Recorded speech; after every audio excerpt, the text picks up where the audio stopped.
জান্নাত কনফার্ম করার দুইটা রাস্তা আছে, চ্যালেঞ্জ, যে জান্নাত আমারই, যাবই।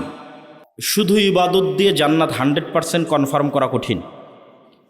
আবার শুধু পাপ মুক্ত থাকার চেষ্টা করেও 100% জান্নাত কনফার্ম করা কঠিন।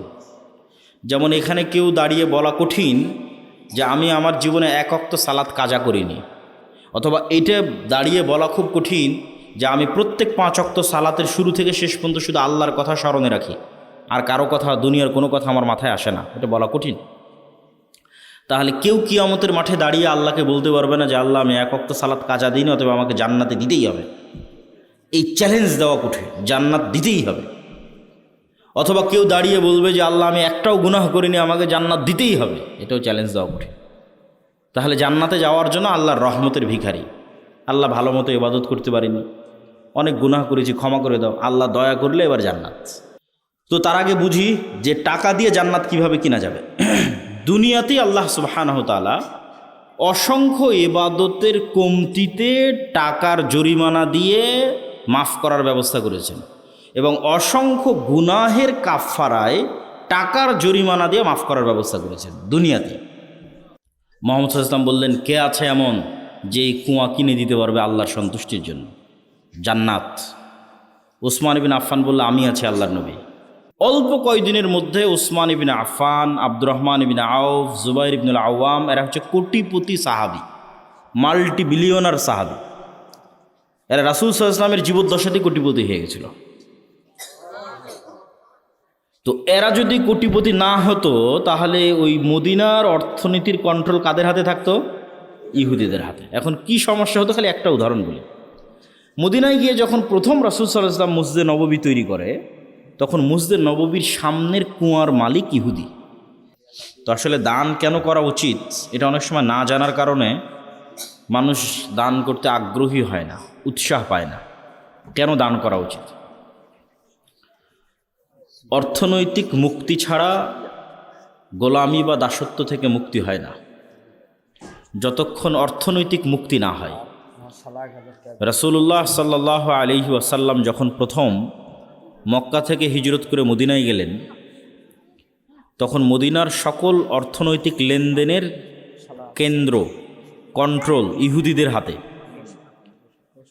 তো মদিনায় যদি অর্থনৈতিক সকল লেনদেনের কন্ট্রোল ইহুদিদের হাতে থাকে, তাহলে মুহাম্মদ সাল্লাল্লাহু আলাইহি ওয়াসাল্লাম পুরো মদিনার যে রাষ্ট্রীয় ক্ষমতা সেটা কন্ট্রোলে নিতে পারবে না।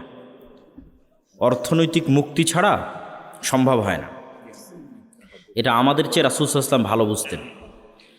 ইসলামের যে যুদ্ধগুলো আছে, এই যুদ্ধগুলোর পিছনে আমরা অনেক সময় মনে করি শুধু দিনই কারণ মনে হয় কারণ। জি না, এর সাথে অর্থনৈতিক কারণও যুক্ত আছে। আপনি ইতিহাস পড়ে দেখেন যে বদরের যুদ্ধ কিভাবে হলো। আমরা মনে করি যে না, কাফের মুশরিকদের সাথে মুসলমানদের যুদ্ধ হচ্ছে, তো হবেই। অথচ বদরের যুদ্ধ হওয়ার অন্তত 50% কারণ অর্থনৈতিক। আপনাকে যদি আমি উদাহরণ দিয়ে বুঝাই তাহলে বুঝতে পারবেন। এখান থেকে কেবলা কোন দিকে? এই দিকেই যদি কেবলা হয় তাহলে আমরা ধরে নিলাম এইটা হচ্ছে মদিনা আর এইটা হচ্ছে মক্কা। এই মোবাইল বা এই মাইক্রোফোনটা এটা হচ্ছে মক্কা, এটা হচ্ছে মদিনা। আর ওই যে যেখানে আপনার ডায়েরিটা আছে, ওই ডায়েরিটা আর একটু আগায় দেন, ওইটা হচ্ছে সিরিয়া, শাম। আর এই ধার দিয়ে এটা হচ্ছে সমুদ্র, লোহিত সাগর, লম্বা লোহিত সাগর। ওই পারে মিশর, যে পারে ক্যামেরাগুলো আছে ওই পারে মিশর, মিশরের উপরে আছে ভূমধ্য সাগর। তো এই সমুদ্রের ধার দিয়ে যে রাস্তা, এই রাস্তা দিয়ে এই মক্কার কাফের মুশরিকরা ব্যবসা করতে যায় সিরিয়াতে। মুহাম্মদ সাল্লাল্লাহু আলাইহি ওয়াসাল্লাম নিজেও ব্যবসা করতে গেছে তার চাচা আবু তালেবের সাথে, আরও অনেকজনের সাথে সিরিয়াতে ব্যবসা করতে গেছে এই রাস্তা ধরে, সমুদ্রের ধারের রাস্তা ধরে। এখন মুহাম্মদ সাল্লাল্লাহু আলাইহি ওয়াসাল্লাম মক্কা থেকে হিজরত করে চলে এসেছে মদিনায়। আর মুহাম্মদ সাল্লাল্লাহু আলাইহি ওয়াসাল্লাম যদি এই রাস্তা কেটে দেয়, এরা কোন দিক দিয়ে ব্যবসা করবে? বুঝেন মনে হয় আমার কথা কি বোঝা যায়? তো মুহাম্মদ সাল্লাল্লাহু আলাইহি ওয়াসাল্লাম একদল সাহাবীকে আদেশ দিয়ে রাখলেন, এই রাস্তা দিয়ে যেন কোনো ব্যবসায়িক পণ্য না যায়, কাট অফ। মক্কার মানুষের মাথা নষ্ট হয়ে গেল। শুধু মুহাম্মদ সাল্লাল্লাহু আলাইহি ওয়াসাল্লাম যদি শুধু দাওয়াত দিতেন, এত দ্রুত যুদ্ধ হতো না। কিন্তু যখন অর্থনীতির পেটে যখন গিয়ে আঘাত পড়ল, তখন তো যুদ্ধ অবশ্যম্ভাবী। তখন আবু জাহাল দেখলো যে মদিনা যদি পাওয়ারফুল হয়, আমাদের তো ব্যবসা স্থায়ীভাবে বন্ধ। কেননা এই মদিনা রাষ্ট্র পাওয়ারফুল মানে সমুদ্রের এই রাস্তার কন্ট্রোল মদিনা রাষ্ট্রের যে প্রধান তার হাতে। তাহলে মুহাম্মদ সাল্লাল্লাহু আলাইহি ওয়াসাল্লামের সাথে চুক্তি করা ছাড়া তো আমরা ব্যবসা করতে সিরিয়া যেতে পারবো না। অতএব শুরুতেই মদিনাকে ধ্বংস করে দাও। তখন ওরা নিজেরা জোরপূর্বক এই মক্কা থেকে গিয়ে বদরের যুদ্ধ হয়। বদরের যুদ্ধ সমুদ্রের ধারে হয়েছে। বদরের যুদ্ধ এই মদিনার সরাসরি মদিনাতে হয়নি, মদিনা থেকে 150-200 কিলোমিটার দূরে গিয়ে এই সমুদ্রের রাস্তার পাশে একটু দূরে যুদ্ধ হয়েছে। তো এটা বলার উদ্দেশ্যটা কি, যে অর্থনৈতিক গুরুত্বটা বোঝেন, যে টাকা পয়সার গুরুত্বটা কি। মুহাম্মদ সাল্লাল্লাহু আলাইহি ওয়াসাল্লাম যখন মদিনায় আসলেন, এসে দেখলেন যে মদিনার সকল টাকা পয়সার কন্ট্রোল ইহুদিদের হাতে। তো আচ্ছা, একটু আমি আগিয়ে নিচ্ছি, সমস্যা নেই। অর্থনীতির কন্ট্রোল ইহুদিদের হাতে। তখন মুহাম্মদ সাল্লাল্লাহু আলাইহি ওয়াসাল্লাম এই মক্কা থেকে যে মুহাজিরেরা গেছে, এরা সবাই বিজনেসম্যান। মুহাম্মদ সাল্লাল্লাহু আলাইহি ওয়াসাল্লাম নিজেও বিজনেসম্যান। লিইলাফি কুরাইশ ইলাফিহিম রিহলাতা শিতা ওয়াস সাইফ, এই সূরাতেই ব্যবসার যাত্রার কথা বলা আছে। তো কুরাইশরা ব্যবসায়ী জাতি, ব্যবসা করে খায়। আর মদিনার আনসারীরা আপনাদের মতো কৃষিকাজ করে, তারা ব্যবসা বোঝে না বা কম বোঝে, ব্যবসা নিয়ে তাদের লেনদেন কম, তারা কৃষিকাজ নিয়ে ব্যস্ত থাকে। তো এই যে মক্কা থেকে যে সাহাবীরা হিজরত করে আল্লাহর নবীর সাথে মদিনায় গেল, তারা সবাই ব্যবসা বুঝত। আল্লাহর নবী দেখলেন যে মদিনার অর্থনৈতিক কন্ট্রোল যদি ইহুদিদের হাতে থাকে, আমি কিভাবে রাষ্ট্র চালাবো। তখন আল্লাহর নবী আনসারীদের বললেন, এই শোনো, তোমাদের যা জমি জায়গা আছে, যা টাকা পয়সা আছে, তা ভাগ ভাগ করে একটা অংশ মুহাজির যারা খালি হাতে আসছে মক্কা থেকে, এদেরকে দিয়ে দাও। এরা ব্যবসা বুঝে, এরা ব্যবসা করতে পারবে। রাসূল সাল্লাল্লাহু আলাইহি সাল্লামের কথা শুনে আনসারীরা তাই করলেন। সবাই কেউ নিজের সম্পত্তির অর্ধেক, কেউ নিজের সম্পত্তি 3 ভাগের 1 ভাগ মুহাজিরদের দিয়ে দিলেন। আর মুহাজিরেরা ব্যবসা বুঝে, ওরা ব্যবসা শুরু করে দিল। অল্প কয়েকদিনের মধ্যে উসমান ইবনে আফফান, আব্দুর রহমান ইবনে আউফ, জুবাইর ইবনুল আওয়াম, এরা হচ্ছে কোটিপতি সাহাবি, মাল্টি বিলিয়নার সাহাবি। এরা রাসূল সাল্লাল্লাহু আলাইহি ওয়াসাল্লামের জীবদ্দশাতেই কোটিপতি হয়ে গেছিল। তো এরা যদি কোটিপতি না হতো, তাহলে ওই মদিনার অর্থনীতির কন্ট্রোল কাদের হাতে থাকতো? ইহুদিদের হাতে। এখন কি সমস্যা হতো, খালি একটা উদাহরণ বলি। মদিনায় গিয়ে যখন প্রথম রাসূল সাল্লাল্লাহু আলাইহি ওয়াসাল্লাম মসজিদে নববী তৈরি করে, তখন মসজিদে নববীর সামনের কুয়ার মালিক ইহুদি। সামনের কুয়ার মালিককে ইহুদি। আজকেও সৌদি আরবের সবচেয়ে বড় সমস্যা পানি। আজ থেকে 1400 বছর আগে তাহলে কত সমস্যা হতে পারে পানি নিয়ে। তো এখন এই মসজিদে নববীতে যারা সালাত আদায় করতে আসবে, এদের উজু করা লাগবে। তো উজু করতে এদের অনুমতি নিতে হবে কার? ইহুদির। তাহলে মাথাটা নত কার হচ্ছে? মুহাম্মদ সাল্লাল্লাহু আলাইহি ওয়াসাল্লামের।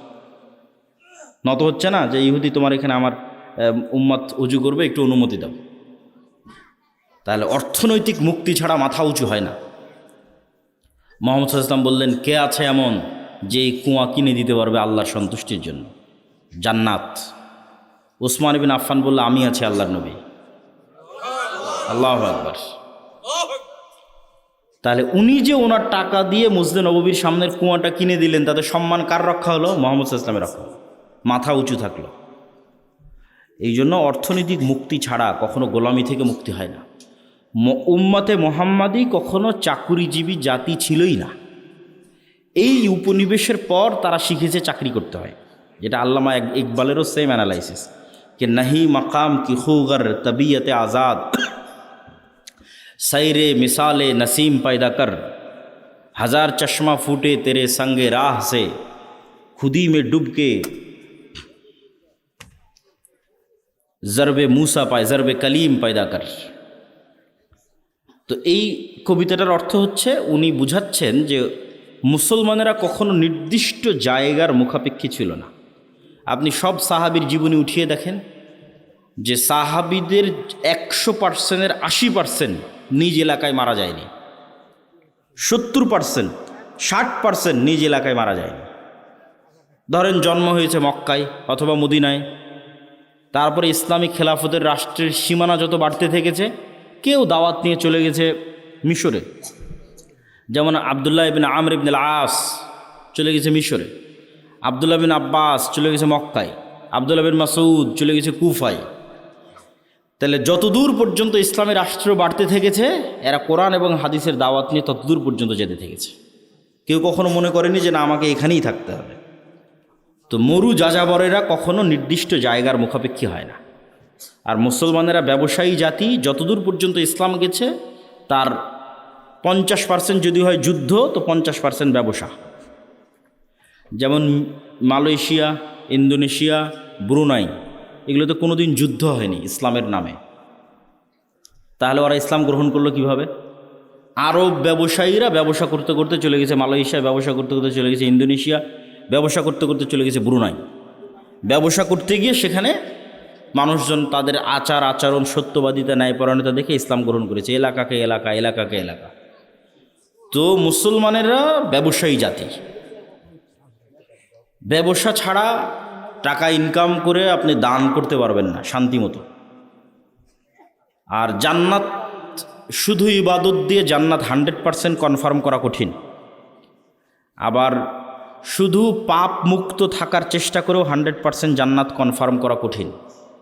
যেমন এখানে কেউ দাঁড়িয়ে বলা কঠিন যে আমি আমার জীবনে এক ওয়াক্ত সালাত কাজা করিনি, অথবা এটা দাঁড়িয়ে বলা খুব কঠিন যে আমি প্রত্যেক 5 ওয়াক্ত সালাতের শুরু থেকে শেষ পর্যন্ত শুধু আল্লাহর কথা স্মরণে রাখি, আর কারো কথা, দুনিয়ার কোনো কথা আমার মাথায় আসে না। এটা বলা কঠিন। তাহলে কেউ কিয়ামতের মাঠে দাঁড়িয়ে আল্লাহকে বলতে পারবে না যে আল্লাহ আমি এক ওয়াক্ত সালাত কাজা দিইনি, অথবা আমাকে জান্নাতে দিতেই হবে। এই চ্যালেঞ্জ দেওয়া কঠিন, জান্নাত দিতেই হবে। অথবা কেউ দাঁড়িয়ে বলবে যে আল্লাহ আমি একটাও গুনাহ করিনি, আমাকে জান্নাত দিতেই হবে, এটাও চ্যালেঞ্জ দেওয়া কঠিন। তাহলে জান্নাতে যাওয়ার জন্য আল্লাহর রহমতের ভিখারি। আল্লাহ ভালো মতো ইবাদত করতে পারিনি, অনেক গুনাহ করেছি, ক্ষমা করে দাও, আল্লাহ দয়া করলে এবার জান্নাত। কিন্তু জান্নাত কনফার্ম করার 2টা রাস্তা আছে, চ্যালেঞ্জ, যে জান্নাত আমারই, যাবই। একটা হচ্ছে জীবন আল্লাহর রাস্তায় দিয়ে শহীদ হয়ে যাওয়া, এটা কনফার্ম 100%। শহীদের রক্ত জমিনে পড়ার আগে তার যদি ইবাদতেরও কোনো কমতি থাকে ওটাও মাফ, আর যদি কোনো গুনাহ থাকে ওটাও মাফ। তাহলে একটা কনফার্মেশন পাওয়া গেল যে জীবন যদি আল্লাহর রাস্তায় দিয়ে দেওয়া যায় জান্নাত কনফার্ম। আরেকটা কনফার্ম করার রাস্তা হচ্ছে টাকা, অর্থনৈতিক ইবাদত। এটাতে জান্নাত কনফার্ম হয়, আল্লাহ জান্নাত বিক্রি করবে।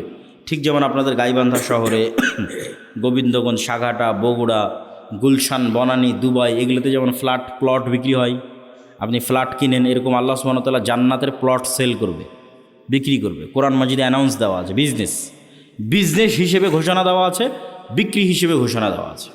আমি বানিয়ে বলতেছি না। ইন্নাল্লাহ আশতারা মিনাল মুমিনিনা আনফুসাহুম ওয়া আমওয়ালাহুম বিআন্না লাহুমুল জান্নাহ হাল আদুল্লুকুম আলা তিজারাতিন তুনজিকুম মিন আযাবিন নার। তাহলে আল্লাহ বিজনেসও ঘোষণা দিয়ে রেখেছে, আল্লাহ সুবহানাহু ওয়া তাআলা ক্রয় বিক্রয় ঘোষণা দিয়ে রেখেছে। তাহলে জান্নাতের বাড়ি, আপনাদের ভাষায় প্লট, ফ্ল্যাট আল্লাহ বিক্রি করবে, সেল করবে, এবং এটাকে আল্লাহ ব্যবসা বলছে। এবং এই ব্যবসাটা শতভাগ লাভজনক। কেন শতভাগ লাভজনক সেটাও বলবো। তো তার আগে বুঝি যে টাকা দিয়ে জান্নাত কিভাবে কিনা যাবে। দুনিয়াতেই আল্লাহ সুবহানাহু ওয়া তাআলা অসংখ্য ইবাদতের কমতিতে টাকার জরিমানা দিয়ে মাফ করার ব্যবস্থা করেছেন, এবং অসংখ্য গুনাহের কাফফারায় টাকার জরিমানা দিয়ে মাফ করার ব্যবস্থা করেছেন দুনিয়াতে। যেমন কেউ হজ এবং ওমরা করতে গেছে, ওমরা করতে গিয়ে কোনো একটা ইবাদত ছুটে গেছে, বড় একটা ইবাদত, জামরায় হয়তো পাথর মারতে যেতে পারেনি, তাহলে ইবাদতে কমতি হয়ে গেছে। এখন আল্লাহ রসুল বলতেছে ঠিক আছে, কমতি যেহেতু হয়ে গেছে, তুমি একটা দম, একটা দুম্বা, একটা খাসি আল্লাহ রাস্তায় কুরবানি করে দাও, ওইটা এটাকে মেকআপ করবে, কাভার দিবে। তাহলে টাকা দিয়ে ইবাদতের কমতি পূরণ করা যাচ্ছে। এবার গুনাহের কাফফারা, রমজান মাসে দিনের বেলায় কেউ তার স্ত্রীর সাথে সাংসারিক জীবনে গেছে, আল্লাহ সুবহানাহু ওয়া তাআলা কোরআনে আয়াত অবতীর্ণ করে বলতেছে গোলাম আজাদ করতে হবে, অথবা 60 জন মিসকিনকে খাওয়াতে হবে। তো গোলাম আজাদ করতেও টাকা লাগবে, 60 জন মিসকিনকে খাওয়াতেও টাকা লাগবে। তাহলে টাকাটা দিয়ে গুনাহের কাফফারা হচ্ছে দুনিয়াতেই। এই সেম নিজাম ব্যবস্থা কিয়ামতের মাঠেও থাকবে।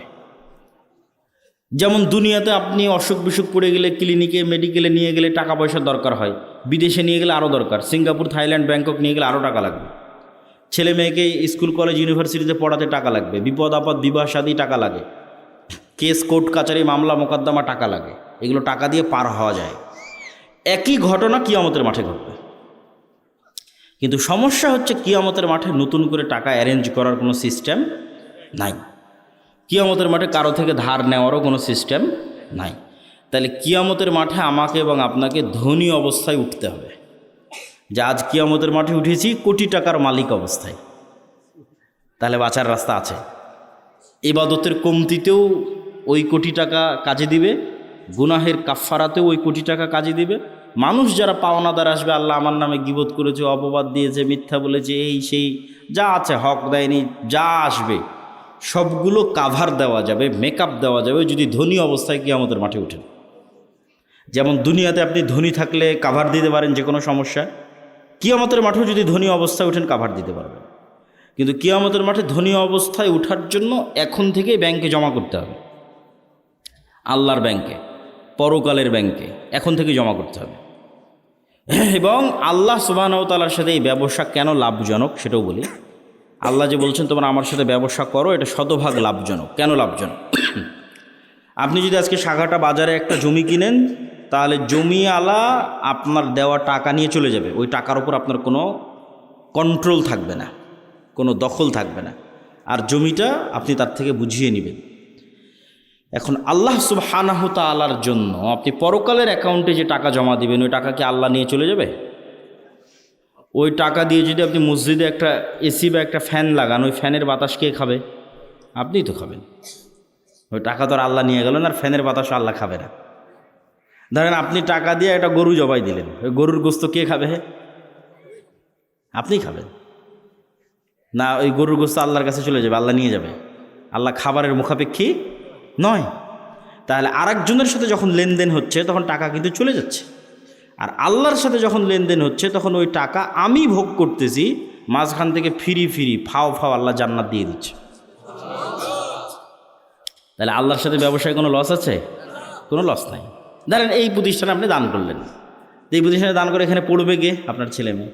কেউ যদি বেতন পায় আপনার গ্রামের ছেলে মেয়ে, তাহলে মাঝখান থেকে তো আপনি ফ্রিতে জান্নাত পাচ্ছেন।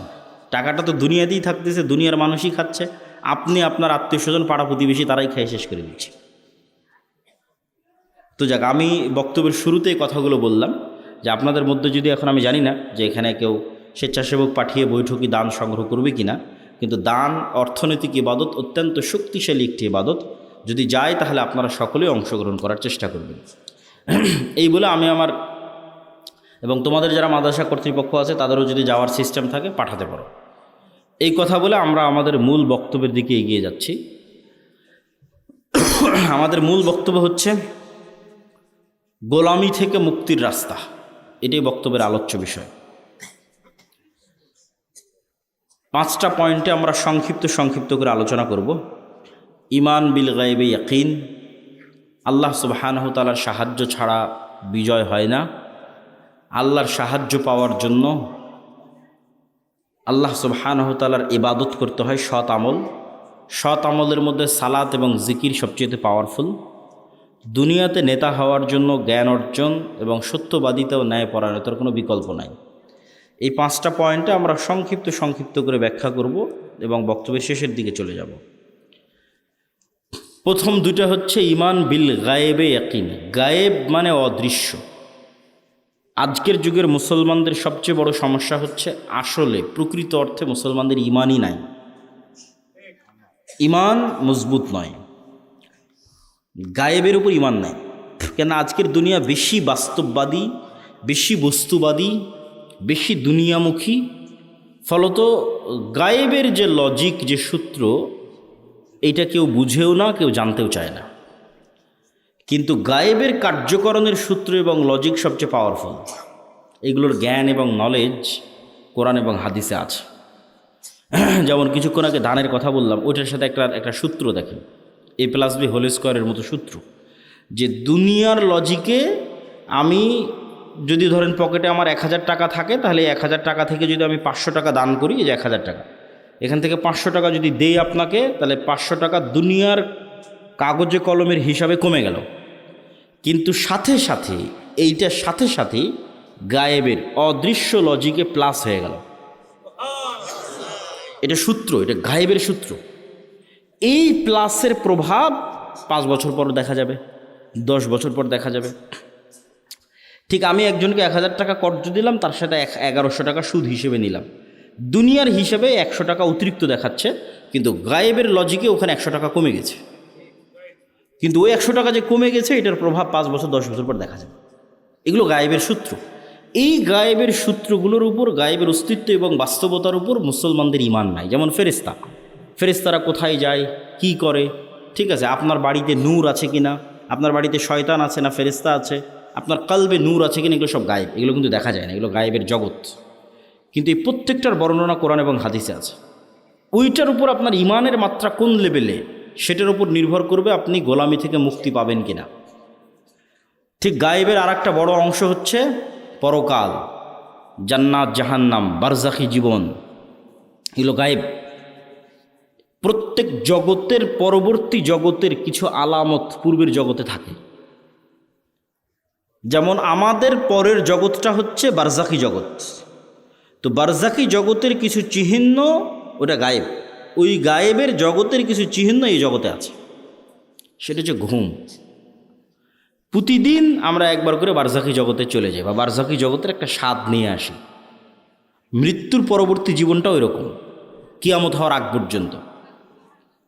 এই জন্য ঘুমানোর সময় আমরা কি বলি যে আল্লাহুম্মা বিইসমিকা আমুতু, হে আল্লাহ আপনার নামে ঘুমাতে যাচ্ছি। জি না, এটার অনুবাদ হচ্ছে হে আল্লাহ আপনার নামে মৃত্যুবরণ করতে যাচ্ছে, মরতে যাচ্ছে।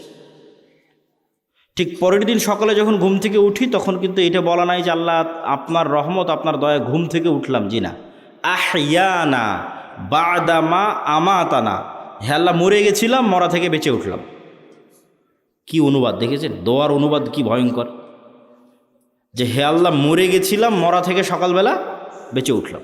তাহলে ওই যে মারা গেছিলাম রাতের বেলা, এটাই বারজাখি জগতের হালকা স্বাদ পরের জগতে। মানে আপনার মরার পরে কি হবে, ওই গায়েবের জগতের কিছু আলামত এই জগতে আপনি প্রতিদিন দেখতে পাচ্ছেন। এখন যারা ঘুম চলে গেছে এদের মধ্যে একদল মানুষের স্থায়ী মৃত্যু হয়ে যাবে ঘুমের মধ্যে, কেন আল্লাহ সুবহানাহু ওয়া তাআলা প্রত্যেক ঘুমন্ত বান্দার রূহকে তার নিকটে টেনে নেন। প্রত্যেক ঘুমন্ত বান্দার, পবিত্র কোরআনের আয়াত, যাদের যাদের বাঁচিয়ে রাখতে চান তাদের রূহগুলো আবার ফেরত দিয়ে পাঠান যখন তারা ঘুম থেকে ওঠে। তো রূহ মানে হচ্ছে দেখা, শোনা এবং চিন্তা করার শক্তি, এটা রূহ থেকে আসে। এই জন্য আমরা যখন ঘুমাই তখন আমার দেখার শক্তিও নাই, আমার শোনার শক্তিও নাই, আমার চিন্তা করার শক্তিও নাই, তাহলে এখন আমার রূহ নাই। শরীরের সাথে একটা সম্পর্ক বজায় রেখে বের হয়ে গেছে, হালকা একটা সম্পর্ক বজায় রেখে বের গেছে।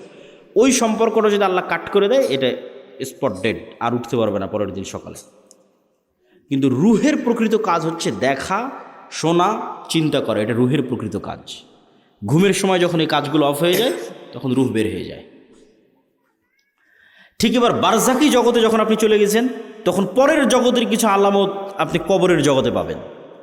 মানে পরের জগৎটা তো জান্নাত এবং জাহান্নাম, কিয়ামতের পরের যে জান্নাত জাহান্নাম, তখন কবরে থাকা অবস্থাতেই জান্নাতের মৃদু আবহাওয়া আসবে, তাহলে আলামত দেখাচ্ছে যে এর পরের যে জগৎ, সে জগতে তুমি জান্নাতে যাবা, সেটার কিছুটা আলামত নেও। যেমন দুনিয়াতে থাকতে তুমি ঘুমের মাধ্যমে পরের জগতের কিছু আলামত নিতা, এখন তুমি বারজাকি জগতে আছো, এখানে থাকা অবস্থায় এর পরের জগতের কিছু আলামত নাও। যদি জাহান্নামের হয়, শাস্তিযোগ্য বান্দা হয়, তাহলে জাহান্নামের গরম বাতাস আসতে থাকে তার কবরে। সরাসরি কিন্তু ওকে জাহান্নামে দেওয়া হয়নি, সরাসরি জান্নাতে দেওয়া হয়নি, কিন্তু তার পরের জগতে কি হবে তার কিছু ফিলিংস সে ওখানেই পাচ্ছে। এবং মানুষের আমলের ধরন অনুযায়ী এই রূহগুলো বিভিন্ন পর্যায়ে থাকে, আমলের ধরন অনুযায়ী। যেমন যারা শহীদ, তাদের রূহগুলো পাখি হিসেবে জান্নাতে উঠতে থাকে এবং খাবারও গ্রহণ করতে থাকে। ইউরজাকুন, রিজিক দেওয়া হয়। তাহলে যারা শহীদ হয়ে গেল এদের রূহ পাখি হিসেবে জান্নাতে উঠতেছে। এদের চেয়েতেও যারা শ্রেষ্ঠ, শহীদদের চেয়েতেও যারা টপ লেভেলের রূহ, তারা আল্লাহ সুবহানাহু ওয়া তাআলার আরশের নিচে ঝুলন্ত অবস্থায় থাকে বারজাকি জগতে। এদের চাইতেও যারা টপ লেভেলের শ্রেষ্ঠ, তারা হচ্ছে নবীরা। তারা দুনিয়া থেকে মৃত্যুবরণ করেছে, কিন্তু নবীদের বারজাকি জগতের জীবনযাপন আরও উন্নত পর্যায়ে, মানে কোয়ালিটি আরও বেশি। কোয়ালিটিটা কেমন? রাসূলুল্লাহ সাল্লাল্লাহু আলাইহি ওয়াসাল্লাম যখন গেলেন, প্রথম আসমান, দ্বিতীয়, তৃতীয়, চতুর্থ, পঞ্চম, ষষ্ঠ, সপ্তম সব আসমানে নবীদের সাথে কথা হয়েছে। তো নবীরা তো মরে গেছে দুনিয়াতে, তাহলে ওখানে কীভাবে কথা হচ্ছে? নবীদেরকে সাথে করে না সালাত কীভাবে হচ্ছে? তথা নবীদের বারজাকি জগতের যে জীবন, সেটা বারজাকি জগতে আর যত রূহ আছে তাদের চেয়ে টপ কোয়ালিটির জীবন, যেখানে ইবাদত করাও সম্ভব, যেখানে কথা বলাও সম্ভব। মুসা আলাইহিস সালাম তো কতদিন আগে মরে গেছে, কিন্তু মুসা আলাইহিস সালামের সাথে মুহাম্মদ সাল্লাল্লাহু আলাইহি ওয়াসাল্লামের দেখা হচ্ছে মেরাজের সফরে এবং কথা বলতেছে। তো এটা হলো বারজাখী জগতের জীবন, যেটা কিয়ামতের পূর্ব পর্যন্ত এবং মৃত্যুর পরের। তাহলে এগুলো তো গায়েব। এই গায়েবগুলোর উপর আপনার ঈমান ইয়াকিন কোন পর্যায়ের, আপনি কোন জায়গা থেকে এগুলোর উপর ঈমান রাখেন? এগুলোকে আপনি চোখে দেখতে পাওয়ার মতো ঈমান রাখেন, না বাস শুনলাম দেখলাম শেষ? যতক্ষণ পর্যন্ত চোখে দেখতে পাওয়ার মতো ঈমান অর্জন এই জিনিসগুলোর উপর না হবে, ততক্ষণ পর্যন্ত গোলামি থেকে মুক্তির রাস্তা তৈরি হবে না। এই জন্য ঈমান মজবুত করা সবচেয়ে জরুরি। আর যদিও আজকের দুনিয়ার বস্তুবাদী জগতে মনে হচ্ছে যে বস্তুবাদী জগতে কিভাবে গায়েবের উপর ঈমান রাখা যায়, কিন্তু আমি চিন্তা করে দেখলাম যে এই বস্তুবাদী জগতে গায়েবের উপর ঈমান মজবুত করার আরও বেশি রাস্তা তৈরি হয়েছে। আমার চিন্তা, আমি উল্টাভাবে চিন্তা করেছি যে মানুষ মনে করতেছে যে সে মোবাইলের আনন্দ বিনোদনের মধ্যে ডুবে যাচ্ছে, মদ জুয়া আড্ডা, পৃথিবীতে এমন কোনো গুনাহের রাস্তা নেই যেটা বর্তমানে উন্মুক্ত হয়নি, ফলত সে কীভাবে গায়েবের উপর ইয়াকিন রাখবে? গায়েবের তো কোনো আলামত কোথাও দেখাই যায় না। কিন্তু আমি চিন্তা করে দেখলাম যে না, আমরা আধুনিক যুগে যা যা ব্যবহার করতেছি তা আমাকে গায়েবের প্রতি ইয়াকিন তৈরি করতে আরও বাধ্য করা উচিত। কিভাবে আপনাকে বলি, আজ থেকে 100 বছর আগে এই সাঘাটার কোনো মানুষকে যদি এখন জীবিত করা হয়, 100 বছর আগে এই প্রোগ্রামে নিয়ে এসে বসানো হয় মুরব্বির জায়গায়, দিয়ে তাকে আমি বলবো যে মুরব্বি, আমি এখন যে কথা বলতেছি আমার এই কথাটা না 1000 কিলোমিটার দূরে আমেরিকাতে এখন বাজতেছে, এখন আমার এই কথা উড়ে গিয়ে আমেরিকাতে এখন বাজতেছে, কয়েক হাজার কিলোমিটার দূরে। মুরব্বি তো বিশ্বাস করতে পারবে না যে বলে এখানে বলবে এখানে বাজবে লন্ডনে সাথে সাথে, এ কেমনি সম্ভব? এ তো গায়েব। এটা কিন্তু 100 বছর আগে এটাই গায়েব, 100 বছর আগে এটাই গায়েব। অথচ আমি কথা বললে আমার এই কথা উড়ে আমেরিকা, পৃথিবী যেই দিন সৃষ্টি হয়েছে সেই দিন থেকেই যায়। বুঝেন না মনে হয় আমার কথা? এটা মানুষ জানতো না। এটা তো আলোর গতির মধ্যে, আলোর মধ্যে ডাটা ট্রান্সফার হয়, এই জ্ঞান মানুষের ছিল না। কিন্তু ট্রান্সফার তো ভাই যেই দিন থেকে আল্লাহ পৃথিবী সৃষ্টি করেছে সেই দিন থেকেই হয়। মানে আমি এখান থেকে বলবো আর এটা আলোর গতির সাথে আমার এই কথা সারা পৃথিবীতে ঘুরতেছে, বা আলো যতদূর পর্যন্ত যাচ্ছে আমার এই কথা অতদূর পর্যন্ত যেতে থাকতেছে। এটা যেই দিন থেকে পৃথিবী আল্লাহ সৃষ্টি করেছে সেই দিন থেকেই হয়। তাহলে এটা আমাদের জন্য কি ছিল? গায়েব ছিল। বলেন তো এটা আমাদের জন্য কি ছিল? গায়েব ছিল। তখন জানতাম না। তাহলে এইটা যদি সম্ভব হয় যে কথা বলবো এখানে আর আলোর গতিতে সেই কথা গিয়ে বাজবে আমেরিকায়, এবং আমেরিকায় বসে মানুষ শুনতেছে, এখন লন্ডনে বসে মানুষ শুনতেছে, আপনারা টিভি মোবাইলে ব্যবহার করতেছেন, তাহলে এটা ব্যবহার করা অবস্থায় আপনি কিভাবে বিশ্বাস করতেছেন যে এই কথা আল্লাহ শুনতেছে না? বলেন আল্লাহু আকবার। আপনি মোবাইল ব্যবহার করা অবস্থায় মানুষ আপনার কথা শুনে নিচ্ছে মানুষের তৈরি করা যন্ত্র দিয়ে, আমার এখনকার কথা মানুষ শুনে নিচ্ছে ইংল্যান্ডে বসে থেকে, আমেরিকায় বসে থেকে, আর আমি বিশ্বাস করতেছি আরে আমি যে কথা বলছি এটা তো মনে হয় আল্লাহ শুনতে পাচ্ছে না। তাহলে আপনি আধুনিক প্রযুক্তির প্রত্যেক যে জিনিস ব্যবহার করতেছেন ওই জিনিসে এবার এই স্টাইলে চিন্তা করবে যে মানুষ যদি এই পর্যন্ত করতে পারে তাহলে আল্লাহ কোন পর্যন্ত করতে পারে। তাহলে আপনি যত চিন্তা করবেন তত গায়েবের উপর আপনার ইয়াকিন বাড়বে। যেহেতু ভয়ঙ্কর আমরা গেড়া কলে ফেসে গেছি। বর্তমান বিজ্ঞান এটাই বলতেছে যে কাফা বিনাফসিকাল ইয়াউমা আলাইকা হাসিবা, যে আজকে তোমার হিসাবের জন্য তুমি যথেষ্ট। আলজামনাহু তায়রাহু, মানুষের সাথে মানুষের পাখিকে আমি মানুষের ঘাড়ের সাথে বেঁধে দিয়েছি, শাব্দিক অনুবাদ করলাম। তো কেমনে মানুষ তার হিসাবের জন্য নিজেই সে যথেষ্ট, আলাদা করে হিসাব করা লাগবে না, এটার একটু দু একটা উদাহরণ দেই। এই যে আমরা এখানে কথা বলতেছি, এই কথা এখন আলোর সহযোগিতায় পৃথিবীর বাংলাদেশের সব জায়গায় পৌঁছে যাচ্ছে। তো এই আলোটা যতদূর যাচ্ছে এই কথা কিন্তু এই আলোর মধ্যে আছে। শুধু কথা না, আমার দৃশ্য, আমার ছবি, আমার ভিডিও এই আলোর মধ্যে আছে। আলো ডাটা ট্রান্সফার করতে পারে, যেটা দিয়ে এরা ক্যামেরার কাজ করতেছে, মোবাইলের কাজ করতেছে, সেটি।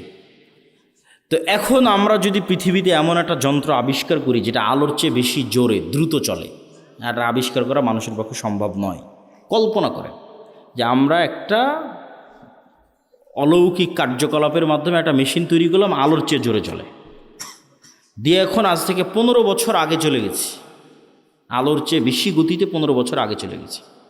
তো 15 বছর আগে সাঘাটার মাটি থেকে যে আলোটা ছুটেছে আকাশের দিকে, ওই আলোটা এখন যে জায়গায় আছে আমি ওর আগে গিয়ে বসে গেছি, ওর আগে গিয়ে পৌঁছে গেছি, আলোটাকে ধরবো। ওই আলোটাকে ধরার সময় যদি ওখানে আমি কোনো একটা মেশিন সেট করতে পারি, তাহলে 15 বছর আগে এই সাঘাটার মাটিতে বসে আমি যা করেছি তা লাইভ দেখতে পাবো। 15 বছর আগে সাঘাটার মাটিতে আমি যা বলেছি তা আমি লাইভ শুনতে পাবো। এগুলো একটাও হারিয়ে যায়নি, সব আলোর মধ্যে আছে। ওই যে বিজ্ঞান ব্যবহার করতেছে, এখন এখান থেকে উড়িয়ে নিয়ে গিয়ে আমেরিকা লন্ডনে বাজাচ্ছে, তোরা তো আলোর সহযোগিতা, ওখান থেকে হারায় না। যে ধরতে চাইবে তোমাকেও ধরতে পারবে।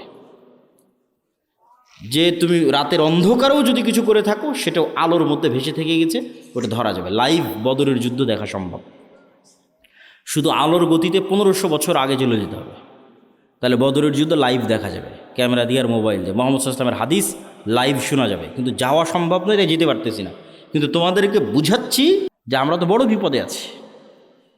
শুধু এই একটা নয়, এই যে পুনরুত্থান, আল্লাহ সুবহানাহু ওয়া তাআলা মানুষকে জীবিত করতে চায়, জীবিত করবে।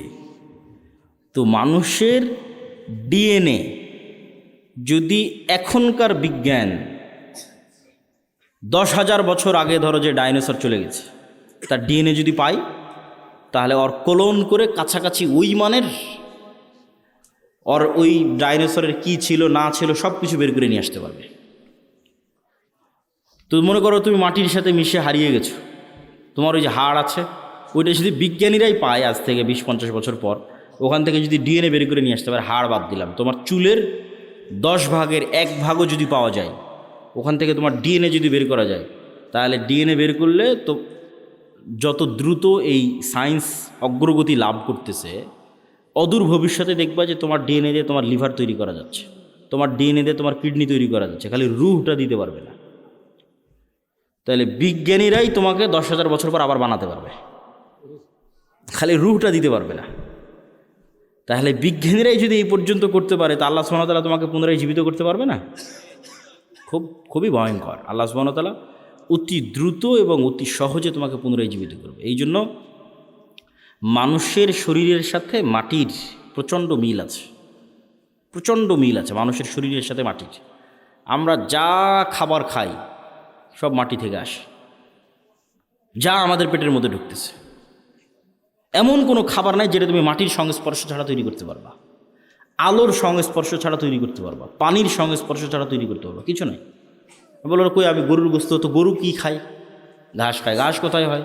মাটিতে হয়। কোনো খাবার নাই পৃথিবীতে যেটা ওখান থেকে আসতেছে না। তাহলে একটা কলা তৈরি হলো, মাটির কলার গাছ তৈরি হলো, কলার মধ্যে কি আছে? Magnesium, calcium. ওই সেম ম্যাগনেসিয়াম ক্যালসিয়াম তোমার শরীরের মধ্যে আছে। তাহলে ওই ম্যাগনেসিয়ামটা মাটির থেকে আসতেছে। তাহলে মাটির ম্যাগনেসিয়াম আর তোমার শরীরের ম্যাগনেসিয়াম সেম। আজকে আল্লাহ ওই কলা তোমার শরীরের মধ্যে দিয়ে এখানে কোষ তৈরি করতেছে, ব্লাড তৈরি করতেছে। এই কোষ, এই সেম ব্লাড ওই মাটির মধ্যেই তৈরি হয়ে যাবে। কেনা সেম জিনিস ওখান থেকে এখানে আসতেছে। শুধু আল্লাহ এই শরীরের উপযুক্ত করার জন্য গাছগুলোকে তৈরি করে দিয়েছে, যাতে সরাসরি মানুষ মাটি খেতে পারবে না, ওখান থেকে ওই মাটির রস শুষেনে যে কলা হবে সেটা মানুষ খেতে পারবে, ওইটা রস শুষেনে যে আম হবে সেটা খেতে পারবে। কিন্তু ওই আমের মধ্যে যে ভিটামিন আছে ওই ভিটামিন মাটি থেকে এসেছে, ওইটা আমার সেম শরীরের মধ্যে আছে। তাহলে আমার শরীরের মধ্যে যা যা আছে তা মাটিতেও আছে। তাহলে মাটিতে সেল তৈরি করা মানে শরীরের কোষ তৈরি করা, মাটির মধ্যে কোষ তৈরি করা, মাটির মধ্যে ব্লাড তৈরি করা, এটা অনটুর ব্যাপার, সেকেন্ডের ব্যাপার। এই জন্য কবর থেকে মানুষ এভাবে তরতর তরতর করে তরতাজা গাছের মতো পরকালে কবর থেকে উঠে আসবে, মাটি থেকে উঠে আসবে। তো সম্মানিত উপস্থিতি, তাহলে আপনি গায়েবের ওপর যতক্ষণ ইয়াকিন তৈরি না করবেন ততক্ষণ আপনি সঠিক সিদ্ধান্ত নিতে পারবেন না। আপনার কাছে মনে হবে এই দুনিয়াই আমার কাছে সব কিছু, অতএব আপনার সকল সিদ্ধান্ত হবে দুনিয়ামুখী। আর যখন আপনি মনে করবেন যে না এই দুনিয়া আমার কাছে কিছুই নয়, আসলে আমার প্রকৃত বসবাসের জায়গা জান্নাত, অতএব আমাকে এখানে বসে থেকে জান্নাতে ঘর বানাতে হবে, আমাকে এখানে বসে থেকে জান্নাতের বাগানে গাছ লাগাতে হবে, আমার স্থায়ী থাকার জায়গা হচ্ছে জান্নাত। এই কল্পনাটা যেই দিন যত মজবুত হবে তত গোলামি থেকে মুক্তির রাস্তা সহজ হবে। এই কল্পনাটা মজবুত হওয়া জরুরি। আল্লাহ সূরা বুরুজের মধ্যে বলছেন ওমা রাকামু মিনহুম ইল্লা ইউমিনু বিল্লাহিল আজিজিল হামিদ, যে সূরা বুরুজের ঘটনায় পুরো একটা এলাকার মানুষকে জ্বলন্ত আগুনে নিক্ষেপ করে দেওয়া হয়েছে, হয় ঈমান পরিত্যাগ করো, না হলে আগুনে ঝাঁপিয়ে পড়ে মরে যাও। তো মা তার কোলের সন্তান সহ আগুনে ঝাঁপ দিয়ে পড়ে যাচ্ছে। এটা কেমনে সম্ভব? এটা সম্ভবের একটাই রাস্তা, ওরা যে আগুনে ঝাঁপ দিচ্ছে ওই আগুনকে ওরা নিশ্চিত জান্নাত মনে করতেছে। আর বাড়িতে ফিরে গেলে যে এসি ফ্রিজ ফ্যানের বাতাস আছে ওইটাকে ওরা নিশ্চিত জাহান্নামের আগুন মনে করতেছে। শুধু মনে করা নয়, ইয়াকিনের লেভেলে ওদের বিশ্বাস। ফলত ওরা আগুনে ঢুকতেছে না জান্নাতে ঢুকতেছে? জান্নাতে ঢুকতেছে। এটা ছাড়া আপনি ঢুকতে পারবেন না। এই লেভেলের ইয়াকিন ছাড়া আপনি ঢুকতে পারবেন না। ওরা তো আগুনে ঢুকতেছে না, জান্নাতের মধ্যে ঢুকতেছে। দেখতে পাচ্ছে এটা জান্নাত। এই সেম পরীক্ষা তো দাজ্জালের পরীক্ষা এরকমই হবে। দাজ্জালের জান্নাত হবে জাহান্নাম, দাজ্জালের জাহান্নাম হবে জান্নাত। তাহলে আপনি যেদিন এই পরিমাণের কল্পনায় যেতে পারবেন যে আমার স্থায়ী শান্তিটা কোথায়, আমার স্থায়ী আরাম কোথায়, আমি যদি আজকে আমার বাপ মা থেকে আলাদা হয়ে যাই, আমি যদি আজকে আমার ছেলে মেয়ে থেকে আলাদা হয়ে যাই, আর যদি জীবনে কোনো দিন আমার বাপ মায়ের সাথে দেখা না হয়, আমার আর যদি জীবনে কোনো দিন ভাই বোনের সাথে দেখা না হয়, আমার যদি আর জীবনে কোনো দিন আমার আত্মীয় স্বজন পাড়া প্রতিবেশী ছেলে মেয়ে স্ত্রী পুত্রের সাথে দেখা না হয়, তাহলে এর চেয়ে কষ্টের পৃথিবীতে আর কিছু নাই। এটা তাহলে কোনো জীবনই হলো না। বরং যদি এর বিপরীতটা হতো, যে এই যমুনা নদীর পাড়ে আমার একটা বিশাল বাড়ি থাকলো, বাংলো বাড়ি, আর সেই বিশাল বাংলো বাড়িতে আমি স্থায়ীভাবে আমার ছেলে মেয়ে স্ত্রী পুত্র বাপ মা সবাইকে নিয়ে, কোনো মৃত্যু নেই, কোনো অসুখ নাই। ছোটোবেলায় যেরকম যমুনা নদী থেকে একটু গোসল করতাম, ওরকম মাঝে মধ্যে গিয়ে গোসল করে আসবো, একটু মাছ ধরতাম, মাঝে মধ্যে একটু মাছ ধরে আসবো, নৌকা চালাতাম, মাঝে মধ্যে একটু নৌকা চালিয়ে আসবো। আর এই জীবনটা পার্মানেন্ট। এইটা যদি তোমার কাছে মনে হয় যে এটা জীবনের সবচেয়ে বড় সফলতা, তাহলে এটা জান্নাতে সম্ভব। সবাই যদি জান্নাতে যায়, তাহলে সবাইকে নিয়ে স্থায়ী পার্মানেন্টলি জান্নাতে এটা বাস্তবায়ন করা সম্ভব। তো এই জন্য মানুষের প্রকৃত জীবন হচ্ছে জান্নাতের জীবন। আর দুনিয়ার জীবনটা কেমন? আমি আজকে যেমন রাজশাহী থেকে অথবা ঠাকুরগাঁ দিনাজপুর থেকে এখানে এসেছি, 10টার 9:30 দিকে পৌঁছেছি, 11:30 12টার মধ্যে বের হয়ে যাব। এইখানে যে আমি 1-1.5 ঘন্টা আছি, আর আপনারা যারা এখানে বক্তব্য শুনতে এসেছেন 1-1.5 ঘন্টা আছেন, এই 1-1.5 ঘন্টার সময় যেমন, এই পুরো 60 বছরের সময় তেমন। এটা সফরের মধ্যে একটা যাত্রা বিরতি। সফরটা শুরু হয়েছে যেদিন আল্লাহ রূহ তৈরি করেছিল, এই সফরটা শেষ হবে জান্নাতে এবং জাহান্নামে যাওয়ার মধ্যে। তাহলে এই লম্বা সময়ের মধ্যে এই 60 বছর অতি ছোট। ঠিক এই পুরো 60 বছরের মধ্যে এখনকার 1-1.5 ঘন্টা যত ছোট। এবং মানুষ যখন পরকালে উঠবে, তখন মানুষের কাছে এটাই মনে হবে যে আমরা দুনিয়াতে মনে হয় 1-1.5 ঘন্টা ছিলাম। এটা কোরআনের আয়াতের অনুবাদ, যে মানুষেরা বলবে যে আমরা দুনিয়াতে মনে হয় 1 দিন বেঁচেছিলাম, হাফ দিন বেঁচেছিলাম, অথচ বেঁচেছে 60-70 বছর। তো সম্মানিত উপস্থিতি, 1 নম্বর পয়েন্ট ঈমান বিল গায়বি ইয়াকিন। পরের পয়েন্টগুলো একটু ছোটো ছোটো করে নিই, সময় অনেক অল্প। ঈমান বিল গায়বি ইয়াকিন হওয়ার পরের পর্ব হচ্ছে ইসলাম এবং মুসলমানদের বিজয়ের জন্য আল্লাহর সাহায্য জরুরি। আল্লাহর সাহায্য ছাড়া নবীরাও জয়লাভ করতে পারেনি। আমাদের নবী মুহাম্মদ সাল্লাল্লাহু আলাইহি সাল্লামও নয়। আল্লাহর সাহায্য নিশ্চিত যদি না হয়, আর আপনি যদি পারমাণবিক বমেরও মালিক হয়ে যান, জয়লাভ করতে পারবেন না। আর আল্লাহর সাহায্য যদি নিশ্চিত হয়, আপনি যদি সবচেয়ে দুর্বল থাকেন, জয়লাভ করতে পারবেন। তো শর্ত আল্লাহর সাহায্য। আল্লাহর সাহায্য আসে কিভাবে? 2টা টেকনোলজিতে আল্লাহর সাহায্য খুব দ্রুত পৃথিবীতে নেমে আসে। টেকনোলজি বললাম বুঝার সুবিধার্থে, ইয়াং জেনারেশনের বুঝার সুবিধার্থে। মূলত 2টা ইবাদতে আল্লাহর সাহায্য পৃথিবীতে নেমে আসে। একটা রাতের সালাত আর একটা সকাল সন্ধ্যার জিকির। রাতের সালাত এবং সকাল সন্ধ্যার জিকির, ঠিক যেমন এই মোবাইলটা লক হয়ে আছে, এই মোবাইল ওপেন হবে যদি এখানে পাসওয়ার্ড দিই, ফিঙ্গারপ্রিন্ট দিই, অথবা ফেস ভেরিফিকেশান অন করি। ফেস ভেরিফিকেশান, আমার চেহারা ও ধরে নিল ক্যামেরাতে, ডানে বামে মুখ করে পুরো চেহারা ধরে নিল, তারপর ওই চেহারার সাথে মিলে গেলেই খুলে যাবে, লক ওপেন হয়ে যাবে। তো আজকের যুগেও অনেক আধুনিক উন্নত প্রযুক্তির দরজা আছে, যেই দরজাগুলো ফিঙ্গারপ্রিন্টে ওপেন হয়, কার্ড পাঞ্চ করলে ওপেন হয়। তো মনে করো আমরা পৃথিবীর সবচেয়ে উন্নত প্রযুক্তির একটা দরজার সামনে দাঁড়িয়ে আছি, যে পৃথিবীর সবচেয়ে উন্নত প্রযুক্তির দরজা, যার লক সিস্টেম, পাসওয়ার্ড সিস্টেম পৃথিবীর যে কোনো লক এবং পাসওয়ার্ড সিস্টেমের চেয়ে বেশি ভ্যারাইটিপূর্ণ। তার 1 নাম্বার শর্ত কি? এখন আমার সামনে একটা খুব উন্নত প্রযুক্তির দরজা, পৃথিবীর সবচেয়ে উন্নত প্রযুক্তির দরজা বন্ধ হয়ে আছে। আমি ওই দরজা খুলতে চাই। খুলতে হলে আমাকে নির্ধারিত সময়ে আসতে হবে। ওর পাসওয়ার্ড সিস্টেমের মধ্যেই এই সিস্টেম আছে যেখানে নির্ধারিত সময় ছাড়া কাজ হয় না, অসময়ে এসে লাভ নাই। তাহলে নির্ধারিত সময়ে ওই পাসওয়ার্ডের নির্ধারিত সময় গিয়ে উপস্থিত হলাম।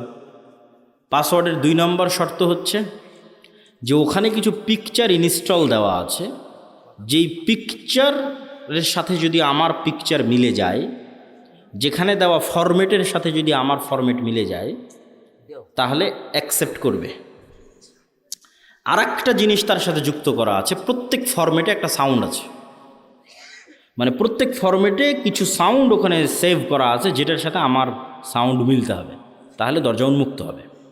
তাহলে এখন আমরা নির্ধারিত সময় গিয়ে দাঁড়ালাম, এভাবে হাত বাঁধলাম, এটা একটা ফরম্যাট, একটা চিত্র ওখানে দেওয়া আছে। এই ফরম্যাটের সাথে ওখানে কানেক্টেড করা আছে আলহামদুলিল্লাহ রাব্বিল আলামিন আর রহমানুর রহিম, একটা আওয়াজ, সেম আওয়াজ হতে হবে, সেম ফরম্যাটের সাথে। তারপরে রুকুতে চলে গেলাম, এটা একটা ফরম্যাটের একটা চিত্র, এটা ওই দরজাতে ইনস্টল করা আছে। ওখানে বললাম সুবহান রাব্বিল আযীম, এই আওয়াজটা ওই চিত্র, ওই ফরম্যাটের সাথে কানেক্টেড। তাহলে নির্ধারিত সময়ে গিয়ে নির্ধারিত পিকচার ফরম্যাট তৈরি করে নির্ধারিত আওয়াজ যখন আমি বলতে পারলাম, তখন দরজাটা খুলে গেল। তো এইটা এমনি জাস্ট বুঝানোর জন্য আমি বলতেছি, কিন্তু ঘটনা এর চাইতে বেশি উন্নত এবং এর চাইতে বেশি সরাসরি এবং এর চাইতে বেশি ডাইরেক্ট। ইবনুল কাইয়িম রাহিমাহুল্লাহ বলছেন যে মানুষ যখন সালাতে দাঁড়ায় এবং চোখ সিজদার দিকে নিবদ্ধিত রাখে এবং অন্তর আল্লাহর সাথে কানেক্টেড রাখে, তখন আল্লাহ সুবহানাহু ওয়া তাআলা তার নূরের পর্দা সরিয়ে বান্দার মুখোমুখি হয়ে যান। তো এটাই ইবনুল কাইয়িম রাহিমাহুল্লাহ বলেছে। আমি এই জিনিসটাকে আরও সহজ করার জন্য আর একটা উদাহরণ দিই।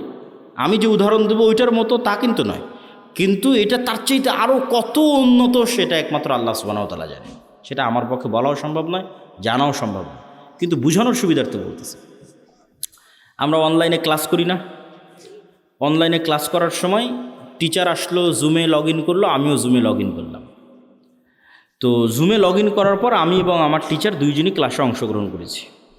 তো আমরা যে ইন্টারনেট ব্যবস্থাপনার মাধ্যমে এবং যে মোবাইল ব্যবস্থাপনার মাধ্যমে সরাসরি আমার টিচারের মুখোমুখি হয়ে ক্লাস করতেছি, সালাত এই ইন্টারনেট এবং এই মোবাইলের যোগাযোগের চাইতে হাজারো কোটি গুণের লক্ষ উন্নত প্রযুক্তি আল্লাহর সাথে ডাইরেক্ট কানেক্ট করার, আল্লাহর সাথে ডাইরেক্ট মুখোমুখি হওয়ার, আল্লাহর সামনে ডাইরেক্ট উপস্থিত হওয়ার। তাহলে আল্লাহর সাহায্য পৃথিবীতে নেমে আসবে, এটার লক এবং পাসওয়ার্ড এই আল্লাহর সাহায্যের দরজা উন্মুক্তই হয় সালাত দিয়ে সাথে সাথে। এই জন্য রাসূলুল্লাহ সাল্লাল্লাহু আলাইহি ওয়াসাল্লাম সূর্যগ্রহণে সালাত আদায় করেন, চন্দ্রগ্রহণে সালাত আদায় করেন, বৃষ্টি প্রার্থনার জন্য সালাত আদায় করেন, জানাজার জন্য সালাত আদায় করেন। সালাত আল্লাহর সাথে ডাইরেক্ট কানেকশনের, পৃথিবীর আসমানি জগতের সাথে, গায়েবী জগতের সাথে, দুনিয়ার জগতের কানেকশনের মাধ্যম, যোগাযোগের মাধ্যম। এইটা দিয়ে আসমান থেকে সহযোগিতা নেমে আসে। এই জন্য রাসূল সাল্লাল্লাহু আলাইহি ওয়াসাল্লাম বদরের যুদ্ধের আগের দিন লম্বা রাতের সালাত আদায় করতেছেন। সবাই ঘুমিয়ে গেছে, উনি ঘুমাননি।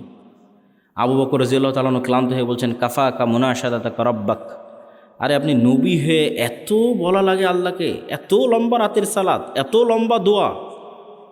কিন্তু মুহাম্মদ সাল্লাল্লাহু আলাইহি ওয়াসাল্লাম খুব ভালো করে জানেন, আবু বকরের চেয়েও ভালো করে জানেন যে আসমান থেকে সহযোগিতা নামাতে হলে সালাতে দাঁড়াতেই হবে। আসমান থেকে সহযোগিতা নিয়ে আসতে হলে রাতে উঠতেই হবে, নির্ধারিত টাইমে, নির্ধারিত ফরম্যাটে, নির্ধারিত আওয়াজে, নির্ধারিত সিস্টেমে অন্তরকে আল্লাহ সুবহানাহু ওয়া তাআলার সাথে কানেক্টেড রেখে সালাতে দাঁড়াতে হবে। তাহলে আল্লাহ সুবহানাহু ওয়া তাআলার সাহায্য নেমে আসবে, এর বাইরে কোনো রাস্তা নাই। আর একটা ইবাদত যেটা দিয়ে আল্লাহ সুবহানাহু ওয়া তাআলার সাহায্য পৃথিবীতে নামে, এটা বলে বক্তব্যের শেষের দিকে চলে যাব, সেটা হচ্ছে জিকির। সকাল সন্ধ্যার জিকির অথবা এমনিতেও জিকির। জিকিরকে সহজ করে বোঝানোর জন্য আমি বলি, ইয়াং জেনারেশনের বোঝানোর জন্য, সহজ করে বোঝানোর জন্য বলি যে এটা হচ্ছে সাউন্ড টেকনোলজি, শব্দ বা আওয়াজ ভিত্তিক একটা প্রযুক্তি। আমাদের আধুনিক সভ্যতা দাঁড়িয়ে আছে, এই যে ক্যামেরা এবং মোবাইলের সভ্যতা দাঁড়িয়ে আছে আলোর উপর, ওয়েভ তরঙ্গর উপর, যেটা প্রথমে তোমাদের বুঝালাম যে পুরো ইন্টারনেটের এই সভ্যতাটা দাঁড়িয়ে আছে, মোবাইলের এই সভ্যতা দাঁড়িয়ে আছে আলোর তরঙ্গের মধ্যে দিয়ে ডাটা ট্রান্সফার হয়। লিখলে ওখানে থাকে, ভিডিও দিলে ওখানে দেখা যায়, অডিও ভিডিও সবই ওই আলোর মধ্যে আছে, বাতাসের হাওয়ার মধ্যে আছে। ওটাকে ইউজ করে কাজে লাগানো, এটাই হলো আধুনিক সভ্যতার মূল ভিত্তি। তো আরেকটা এর চাইতে হাজার এবং লক্ষ কোটি গুণ পাওয়ারফুল একটা প্রযুক্তি, যেটার ধারে কাছে পৃথিবীর কোনো বিজ্ঞান নাই, সেটা হচ্ছে সাউন্ড টেকনোলজি। বিজ্ঞানের পক্ষে যাওয়া সম্ভব নয়। এই প্রযুক্তির কিছু জ্ঞান আল্লাহ সুলাইমান আলাইহিস সালামকে দিয়েছিলেন। ওয়ামা উতীতু মিনাল ইলমি ইল্লা কালিলা। আল্লাহ অনেক অল্প জ্ঞান মানুষকে দিয়েছে। এই অল্প জ্ঞানের মধ্যেও এই টপ লেভেলের এই জ্ঞানটা সুলাইমান আলাইহিস সালামকে দেওয়া ছিল কিছু। এই জন্য সুলাইমান আলাইহিস সালাম পিঁপড়া কী বলতেছে বুঝতেন, মানে পিঁপড়ার আওয়াজ সুলাইমান আলাইহিস সালাম বুঝতেন। আবার কি বললে পিঁপড়া বুঝবে, মানে কোন আওয়াজ মুখ দিয়ে বের করলে পিঁপড়া বুঝবে, সে আওয়াজ সুলাইমান আলাইহিস সালাম জানতেন। এটা তো আওয়াজের টেকনোলজি, সাউন্ড টেকনোলজি। পাখি কি বলতেছে এটা সুলাইমান আলাইহিস সালাম বুঝতেন। কোন আওয়াজটা বের করলে পাখি বুঝবে, যেমন আমি বাংলা আওয়াজ বের করতেছি আপনি বুঝতেছেন, আবার আমি যদি ইংরেজি শিখি ইংরেজি আওয়াজ বের করবো আপনি বুঝবেন। তো পাখিও তো একটা আওয়াজ বের করছে, আমি তো বুঝি না, তাহলে ওই টেকনোলজির জ্ঞান আমার নাই। আবার আমি কি বললে ওই পাখি বুঝবে সেটাও তো আমি জানি না। তাহলে এটার কিছু জ্ঞান কাকে দেওয়া ছিল? সুলাইমান আলাইহিস সালাতু ওয়াস সালামকে দেওয়া ছিল। সুলাইমান আলাইহিস সালাতু ওয়াস সালাম বললেন যে বিলকিসের সিংহাসন নিয়ে আসতে হবে। তো ইফরিতুম মিনাল জিন, ইফরিত নামক একটা জিন দাঁড়িয়ে বলল যে আপনার চেয়ার থেকে উঠার পূর্বেই অথবা দাঁড়িয়ে থেকে বসার পূর্বেই আমি বিলকিসের সিংহাসন নিয়ে আসব। সুলাইমান আলাইহিস সালাম রাজি হলেন না এটাতে। তখন এমন একজন ব্যক্তি যাকে আল্লাহ জ্ঞান দিয়েছিল, এভাবে বলা আছে কোরআনে, এটা কোরআনের আয়াত। এ এখন জিন না মানুষ, ওর নাম কি তা উল্লেখ করা নেই, খালি বলা আছে এমন একজন ব্যক্তি যাকে আল্লাহ কি দিয়েছিল? জ্ঞান দিয়েছিল। সে বলল আপনার চোখের পলক পড়ার পূর্বেই বিলকিসের সিংহাসন এখানে উপস্থিত হবে, জ্ঞান দিয়েছিল। তো অনেক মুফাসসিরিনে কেরাম অ্যানালাইসিস করেছে, বিশ্লেষণ করেছে, এবং আমার কাছে মনে হয় হতে পারে, আল্লাহ ভালো জানে, জ্ঞান আল্লাহর কাছে, যে উনি বিশেষ কোনো জিকির জানতেন, যেই জিকির দিয়ে উনি চোখের পলকে সিংহাসনকে সেখান থেকে উঠিয়ে সুলাইমান আলাইহিস সালাতু ওয়াস সালামের সামনে পেশ করে দিয়েছেন। এটা হচ্ছে সাউন্ড টেকনোলজি, বিশেষ কোনো জ্ঞান আল্লাহ ওনাকে দিয়েছেন, যিনি বিলকিসের এই সিংহাসনকে সেখান থেকে উঠিয়ে নিয়ে এসেছে চোখের পলকে।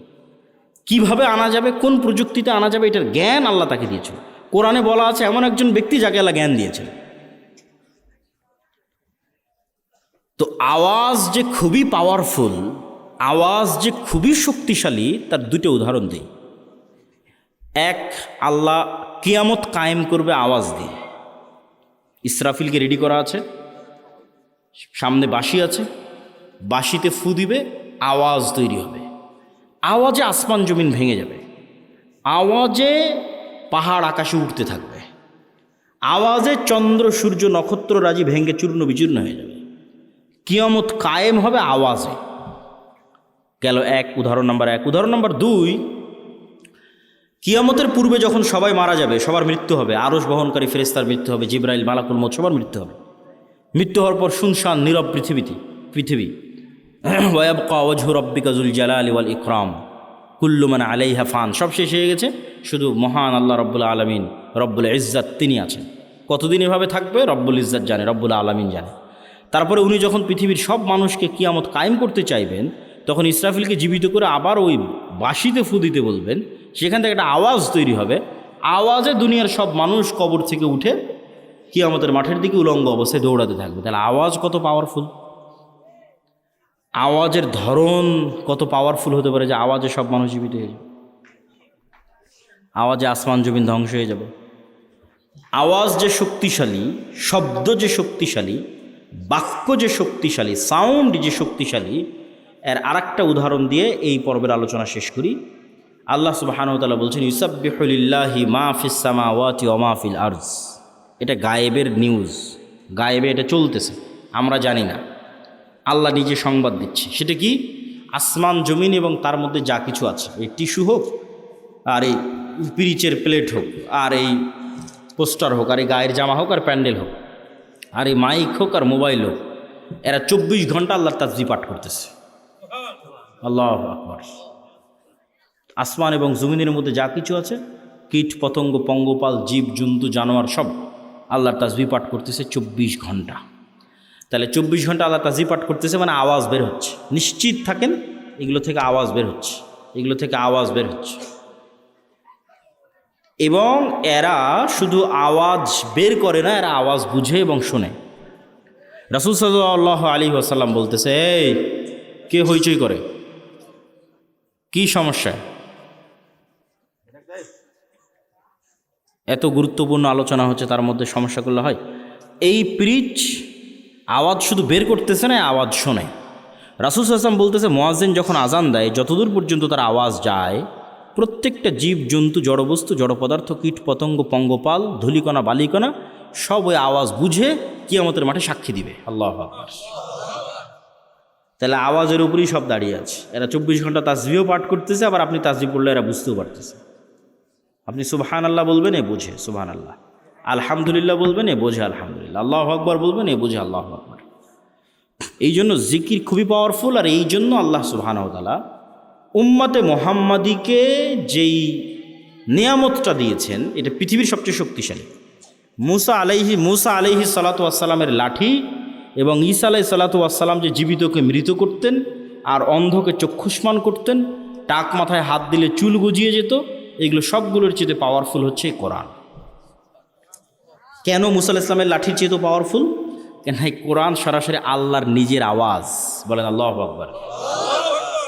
আল্লাহর নিজের সাউন্ড, আল্লাহর নিজের শব্দ, আল্লাহর নিজের বাক্য। পৃথিবীতে থাকা একমাত্র কিছু যা ডাইরেক্টলি কানেক্টেড রব্বুল আলামিনের জাতের সাথে, একমাত্র। আর বাকি পৃথিবীর সব আল্লাহর সৃষ্টি। শুধু কোরআন সরাসরি আল্লাহর আওয়াজ, আল্লাহর সাউন্ড, যা আল্লাহর থেকে জিবরাইল আলাইহিস সালাম শুনেছে, জিবরাইল আলাইহিস সালাম থেকে মুহাম্মদ সাল্লাল্লাহু আলাইহি ওয়াসাল্লাম শুনেছে, তার কাছ থেকে আমরা শুনেছি। তাহলে উম্মতে মুহাম্মাদের উপর সবচেয়ে বড় নেয়ামত হচ্ছে কোরআন। আর এই জন্য সবচেয়ে বড় জিকির হচ্ছে কোরআন। সর্বশ্রেষ্ঠ জিকির হচ্ছে কোরআন তেলাওয়াত। কিন্তু এই কোরআন বুঝলে তো, মানলে তো উম্মতে মুহাম্মাদের মুক্তি হবে।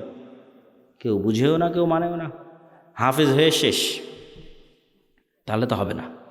শুধু কোরআন আরবিতে পড়া শিখে নিলাম দিয়ে শেষ না। কোরআনে আল্লাহ সুবহানাহু ওয়া তাআলা বোঝার জিনিস দিয়েছেন, চিন্তা করার জিনিস দিয়েছেন। এটা খুব জরুরি। তো আমাদের বক্তব্যের শেষ 2টা পয়েন্ট। আজকের অবশ্য সব আলোচনা আল্লাহর পথে যাত্রা এই বইয়ের মধ্যে আছে। এই বইটা প্রত্যেক মসজিদ, মাদ্রাসায়, স্কুল, কলেজে প্রতি সপ্তাহে অন্তত একদিন সাপ্তাহিক দার্সের অন্তর্ভুক্ত করা উচিত। পাঠচক্র, তালিমি বৈঠকের অন্তর্ভুক্ত করা উচিত। তবে বইটা আজকে নাই, এর আগের প্রোগ্রামই শেষ হয়ে গেছে। আজকে মনে হয় শুধু 2-3টা বই আছে, তার মধ্যে এই উপদেশ একটা, আর কি আছে, আর ফতোয়া সিরিজ একটা। শুধু 3-4টাই বই আছে, উপদেশ 2-3টে আর ফতোয়ার একটা। আগের প্রোগ্রামে সব বই শেষ হয়ে যাওয়াতে আমরা এখানে নিয়ে আসতে পারিনি। তবে কোনো বই না নিলেও আল্লাহর পথে যাত্রা এই বইটা অনলাইনে অর্ডার দিয়ে হলেও, জামিয়া সালাফিতে যোগাযোগ করে হলেও প্রত্যেক মসজিদে, মাদ্রাসায়, ব্যক্তিগত বাড়িতে, পরিবারে একটা করে রাখা উচিত। এটা ঈমান বিল গায়বে ইয়াকিন তৈরি করার জন্য। শেষ 2 পয়েন্ট। সত্যবাদিতা, ন্যায়পরায়ণতার জ্ঞান ও শিক্ষা। পৃথিবীতে গোলামি থেকে মুক্ত হওয়ার জন্য এবং নেতা হওয়ার জন্য আল্লাহ কিছু ফাংশন পৃথিবীতে রেখেছেন। এতক্ষণ যেগুলো বলে মানে সব গায়েবের ফাংশন, এখন বাস্তব জগতের ফাংশন বলে। বাস্তব জগতেও কিন্তু আল্লাহর তৈরি করা ফাংশন কাজ করে। যেমন আল্লাহ আগুন তৈরি করেছে জ্বালানোর জন্য। আল্লাহ ছুরি বা লোহাকের মধ্যে ওকে যার গলায় ধরবেন কেটে যাবে। এগুলোর মধ্যে কাটার শক্তি, জ্বালানোর শক্তি আল্লাহর দেওয়া, মানুষের পক্ষে দেওয়া সম্ভব নয়। তো আগুন জ্বালাবে এই সিস্টেম আল্লাহর দেওয়া, ছুরি কাটবে এই সিস্টেম আল্লাহর দেওয়া। এখন তরবারিকে যদি হামজা রাদিয়াল্লাহু তাআলার গলায়ও ধরা হয়, আল্লাহর নবীর চাচা, তাও কেটে যাবে। কেন? আল্লাহ তার তৈরি করা সিস্টেম, রুল ভাঙে না। এখন একটা বম যদি পৃথিবীর সর্বশ্রেষ্ঠ তাকওয়াবান আল্লাহওয়ালা মানুষের গায়েও মারা হয়, মরে যাবে, কিছু করার নাই। সিস্টেম ওয়ার্ক করবে, ফাংশন কাজ করবে। তো পৃথিবীতে নেতা হওয়ার ফাংশন হচ্ছে, গোলামি থেকে মুক্তির ফাংশন হচ্ছে, অপশন হচ্ছে, বাটন হচ্ছে। মোবাইলে যেমন বাটন আছে কল দেওয়ার, ফ্ল্যাশ লাইট জ্বালানোর, এরকম পৃথিবীতে নেতা হব আমি, গোলামি থেকে মুক্তি চাই, কি ফাংশনে কাজ করবে? তার একটা হচ্ছে জ্ঞান এবং শিক্ষা। জ্ঞান এবং শিক্ষা এটা একটা বাটন, এই বাটনে চাপ দিলে নেতা তৈরি হয়, অটোমেটিক হবেই। আর জ্ঞান শিক্ষার উল্টাটা কি? জ্ঞান শিক্ষার উল্টা হচ্ছে যেটা সাঘাটার যুবকেরা করতেছে। Free fire, PUBG, TikTok, Facebook, YouTube, reels, বিড়ি, সিগারেট, গাঞ্জা, সময় নষ্ট, আইপিএল, বিপিএল, অনলাইন জুয়া, এগুলো হচ্ছে প্রত্যেকটা জ্ঞানের উল্টা কাজ। ওই ফাংশন, ওই বাটন যে চাপ দিবে ও গোলাম হবে।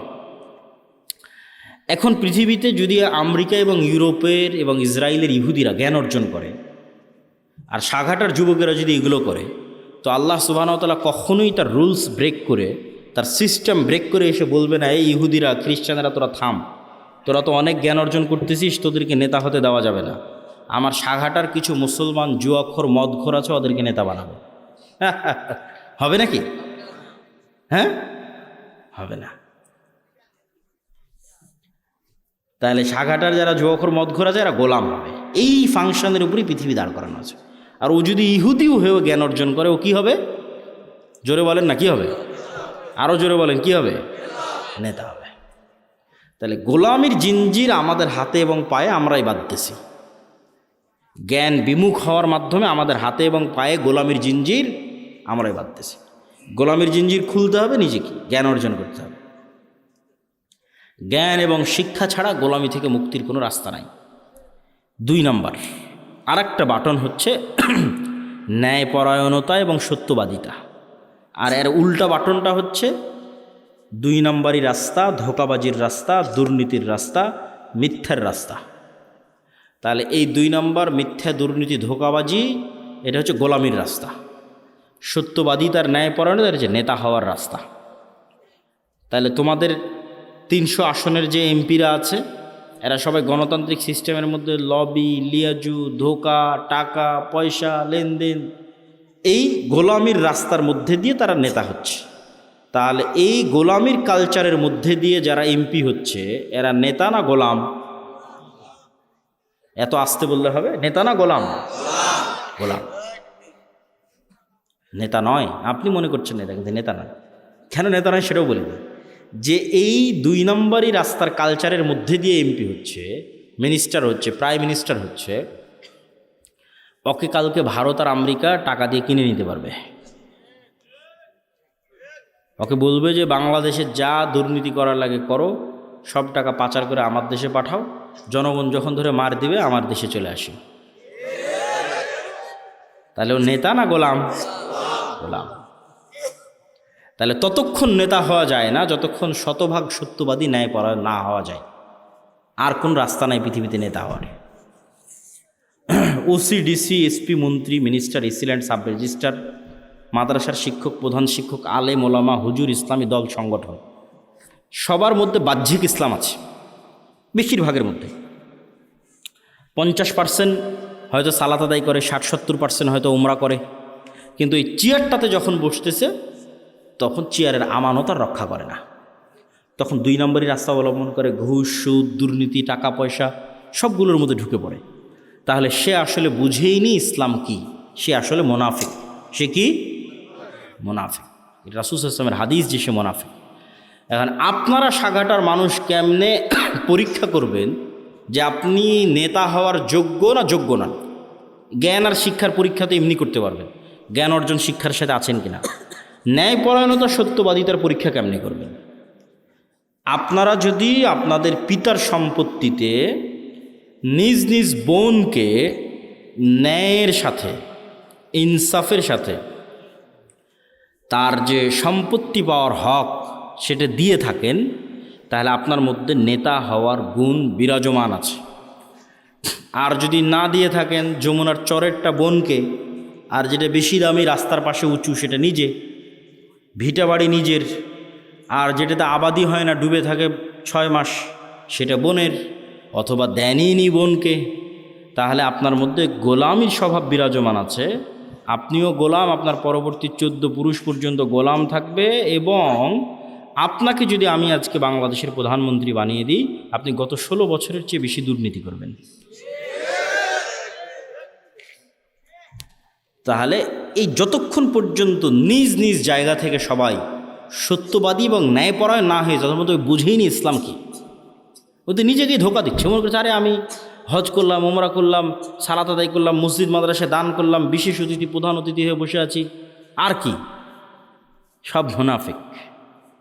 ইজা তুমিনা খানা, মুনাফিকের আলামত হচ্ছে দায়িত্বের আমানতের সাথে খেয়ানত করে। এদের অন্তরে ইমান ঢোকেনি, এদের বাহ্যিক ইবাদত কবুল হবে না, এদের বাহ্যিক ইবাদত কাজে দিবে না। লা ইমান আল ইমান লা আমানাত লাহু, যে অন্তরে ইমান ঢুকে গেছে ওই অন্তরে আমানতের খেয়ানত ঢুকতে পারে না। যে অন্তরে আল্লাহর ইমান ঢুকে গেছে ওই অন্তরে 2 নম্বরের রাস্তা ঢুকতে পারে না। সম্মানিত উপস্থিতি, আল্লাহ সুবহানাহু ওয়া তাআলা আমাদের এই 5টা পয়েন্টের উপর, ইমান বিল গায়বে ইয়াকিন, তারপরে হচ্ছে আল্লাহর সাহায্য ছাড়া বিজয় হয় না, আল্লাহর সাহায্য দুনিয়াতে আনার জন্য রাতের সালাত, সকাল সন্ধ্যের জিকির, 5 ওয়াক্ত সালাত তো লাগবেই, তাহলে আল্লাহ গণার মধ্যেই ধরবে না, কাউন্টের মধ্যেই ধরবে না। তার পাশাপাশি সর্বোচ্চ পর্যায়ের জ্ঞান এবং সর্বোচ্চ পর্যায়ের শতভাগ ন্যায়পরায়ণতা এবং আমানতদারিতা, এরকম যদি 500টা মানুষও তৈরি হয়, শুধু বাংলাদেশে না পৃথিবীতেই ইসলাম বিজয়ী হয়ে যাবে, শুধু বাংলাদেশে না ইনশাআল্লাহ। এই বলে সংক্ষিপ্ত বক্তব্য এখানেই শেষ করছি।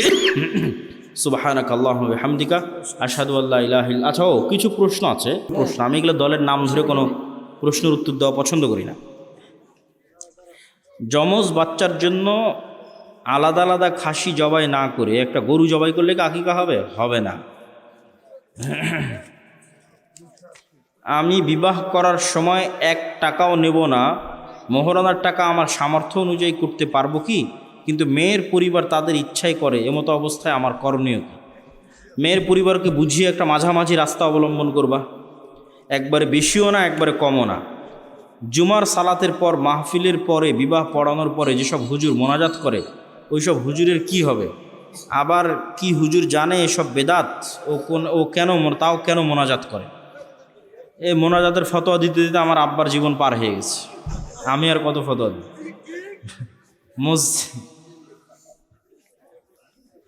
ক্যালেন্ডার মসজিদের সামনে রাখা যাবে কি না? পশ্চিম দিকে যেদিকে মুখ করে আমরা সালাত আদায় করি ওই দিকে কিচ্ছু রাখা যাবে না, একদম সাদা পরিষ্কার ধবধবে, কিচ্ছু থাকবে না, যা থাকবে পিছনে, এমনকি ঘড়িও সামনে থাকবে না, পিছনে থাকবে। আমি পিতার বড় ছেলে, সংসারে বেশি পরিশ্রম করেছি, পিতার সম্পত্তিতে শ্রমের বিনিময়ে বেশি দাবি করা যাবে কি? এই সমস্যায় প্রায় সংসারেরই যারা বড় ভাই থাকে, দায়িত্ব পালন করে, তাদের সবারই সমঝোতার ভিত্তিতে আসলে আলহামদুলিল্লাহ করতে পারো, কিন্তু সমঝোতার ভিত্তিতে না আসলে জোরাজুরি করা, সম্পর্ক নষ্ট করা, এটা করা যাবে না। আচ্ছা, আমাদের আজকের এই প্রতিষ্ঠানটা আল জামিয়া সালাফিয়ার যে শিক্ষা বোর্ড, রবিতাতুল মাদারিস সালাফিয়া, সেটির সাথে অধিভুক্ত, তথা জামিয়া সালাফিয়ার সিলেবাসে এবং জামিয়া সালাফিয়ার থেকে শিক্ষক প্রশিক্ষণ নিয়ে কয়দিন আগে প্রায় 1 সপ্তাহ ব্যাপী জামিয়া সালাফিয়াতে শতাধিক শিক্ষকের প্রশিক্ষণ হয়েছে। আপনি ছিলেন? মাশাআল্লাহ, বারাকাল্লাহ ফিক। এই প্রতিষ্ঠান থেকেও শিক্ষকেরা গেছিল ট্রেনিং নেওয়ার জন্য। তো জামিয়ার সিলেবাসে এবং জামিয়ার কাছ থেকে ট্রেনিং প্রাপ্ত হয়ে এই প্রতিষ্ঠান পরিচালিত হচ্ছে, মূল্যায়ন করবেন। এই একই প্রশ্নে দিয়ে অযথা ফিতনা তৈরি করার দরকার নেই, 3টে দিয়েছে একই প্রশ্ন। বৈঠক শেষে দোয়া পড়ি, সুবহানাকা আল্লাহুম্মা ওয়া বিহামদিকা আশহাদু আল্লা ইলাহা ইল্লা আনতা আস্তাগফিরুকা ওয়া আতুবু ইলাইক। বই আছে মাত্র 3-4 কপি, যারা নিবা নিয়ে নাও। ও হ্যাঁ, জাযাকাল্লাহ খাইর।